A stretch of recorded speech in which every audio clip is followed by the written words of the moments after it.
জন্মভূমি আজ বীরেন্দ্র চট্টোপাধ্যায়। একবার মাটির দিকে তাকাও, একবার মানুষের দিকে।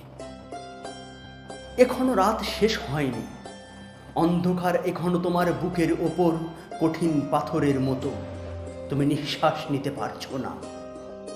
মাথার ওপর একটা ভয়ঙ্কর কালো আকাশ এখনো বাঘের মতো থাবা উঁচিয়ে বসে আছে। তুমি যেভাবে পারো এই পাথরটাকে সরিয়ে দাও, আর আকাশের ভয়ঙ্করকে শান্ত গলায় এই কথাটা জানিয়ে দাও, তুমি ভয় পাওনি। মাটি তো আগুনের মতো হবেই যদি তুমি ফসল ফলাতে না জানো। যদি তুমি বৃষ্টি আনার মন্ত্র ভুলে যাও, তোমার স্বদেশ তাহলে মরুভূমি। যে মানুষ গান গাইতে জানে না, যখন প্রলয় আসে সে বোবা ও অন্ধ হয়ে যায়। তুমি মাটির দিকে তাকাও, সে প্রতীক্ষা করছে।